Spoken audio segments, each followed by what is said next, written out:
Welcome to Tip Tuesday. This is Will Twentyman, and today we're going to be talking about current and transit fields.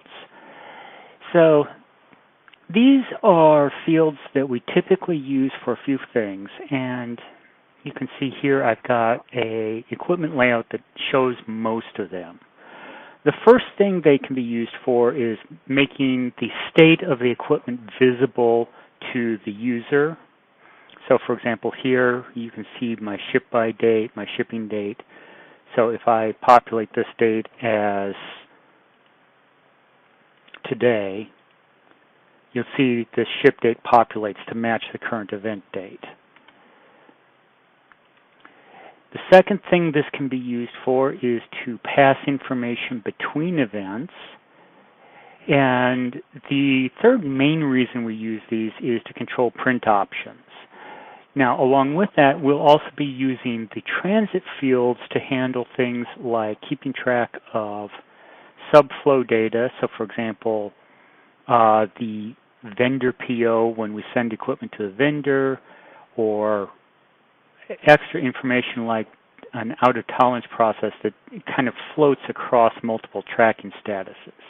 And we'll just kind of talk about all of this. First thing to be aware of is for setting this up, you'll often want to go to Layout Builder and just pop open any of your flowcharts. When you do that, you can go to the Tracking Status tab and double-click on these, and this will allow you to control which fields are visible in the Tracking Status corner and what labels they'll have. If there's no label, it's not even shown. So with that in mind, let's start off by receiving this piece of equipment. And we'll give it a PO number. And we'll give it a department. And we'll mark that as complete. And so you can see my department came over, my PO number came over. We've got the employee, date, time, and even the work order. And the way that's all set up is very easy. It's just handled by having the store with equipment and the store in field. So these can be never, always, which will save blanks, or only if data exists, which will not save blanks. And then you can store those in current, transit, or both.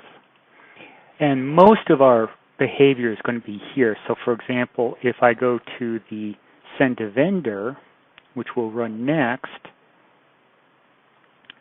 we can also use this defaults column to populate things. So for example, the work order number, I want to see that work order number again when I run the send to vendor event. So when I launch that, you can see that 58 pulls in. So now I have 3, 4, 5, 6 as my vendor PO. And since I do not want that to stomp on my PO number that I got from my customer, you'll notice that we're saving this in the transit. So I'll hit finish. And now you can see my transit PO is 3, 4, 5, 6, and I have labeled that as vendor PO under here. So then I can do the same thing. I can go ahead and receive it from the vendor. And you can see now I've defaulted both the work order and the vendor PO in. And that was done very easily with this receive. So that's all very easy to do.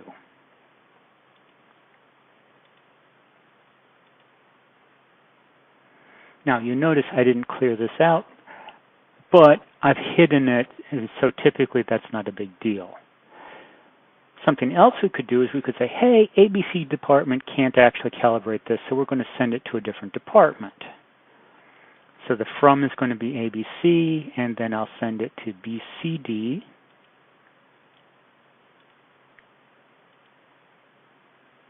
So now we've got from and to, and you'll notice I've changed the from. The current is now labeled from, and BCD is your to. And again, that's very standard. What's interesting, however, is when I receive it in the department and hit OK, BCD hops over to the current department. And the way we do that is actually with step 12, this information transfer. And so all I've done is I've said, take the transit department, which was BCD, put it into the current department, and then clear the transit department. So that's how we can shuffle information around. So at this point, we're back at await work. I'll go ahead and do a calibration. And you can see here that I've got my PO number came in, my work order came in, my department BCD came in. We'll give it a nice vendor like ABC Company. So now we've got our sticker size. We're going to make that be small. Hit finish. Mark it complete.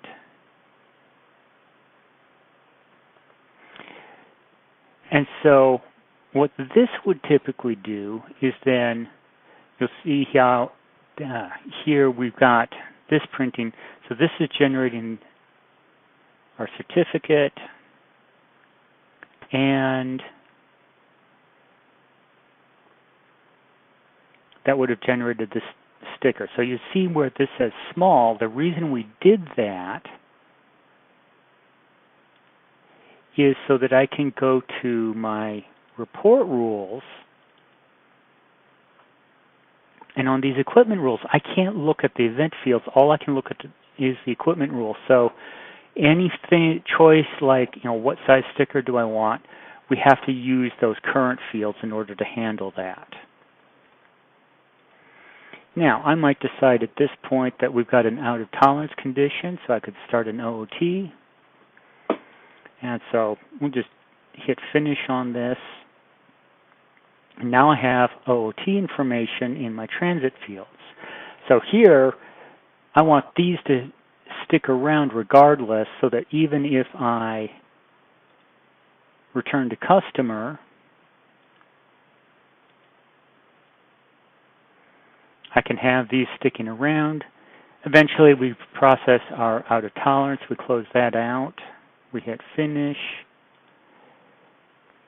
And you'll notice these got closed out. The way we close those out